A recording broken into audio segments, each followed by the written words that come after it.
Hai semuanya, balik lagi sama saya Satrio dari program studi manajemen kampus Paramadina cabang Cikarang.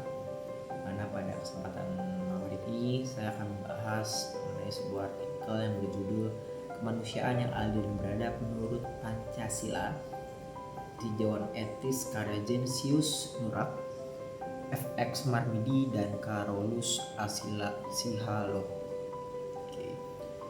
Dimana pada artikel ini mereka menjelaskan bahwa sila kedua Pancasila itu memiliki makna yang sangat mendasar bagi kehidupan manusia di Indonesia.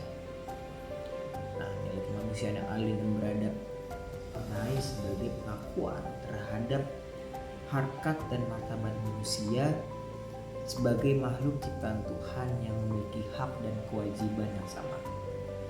Nah, Pancasila sendiri dipandang bukan hanya sebagai dasar negara, tapi juga sebagai pedoman moral dan etika hidup sehari-hari agar manusia Indonesia dapat mencapai kesempurnaan pribadi, sosial, dan spiritual dalam hubungannya dengan sesama dan juga kepada Tuhan.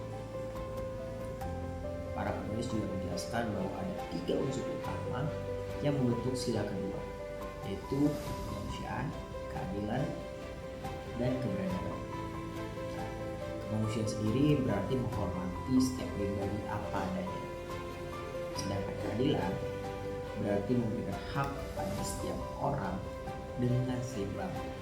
Dan keberadaban menunjukkan sikap hidup yang menjunjung tinggi nilai kesusilaan serta sopan santun dalam kehidupan bersama.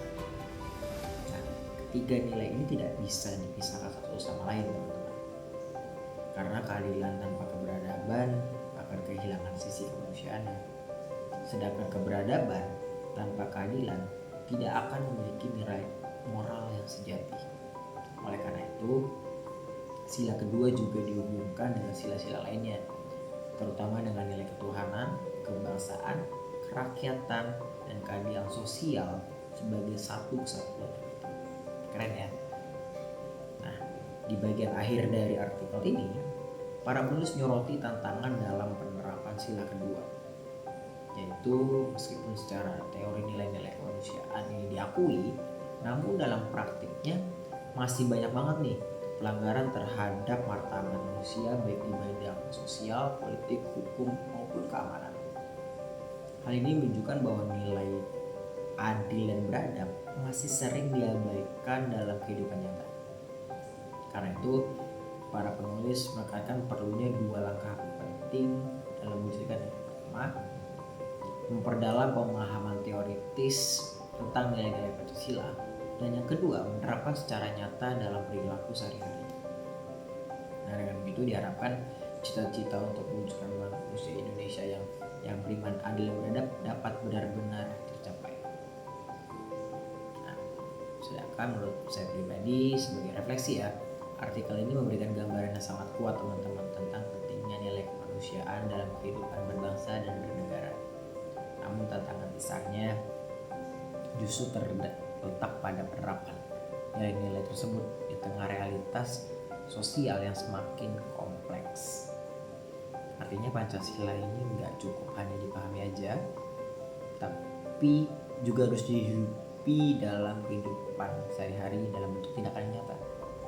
Mulai dari cara kita memperlakukan sesama hingga kita bersikap adil dalam lingkungan kita.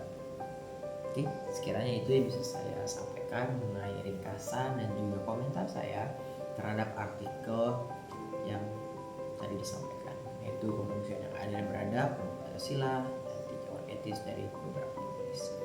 Sekian dari saya, sampai jumpa di video-video berikutnya. Bye bye.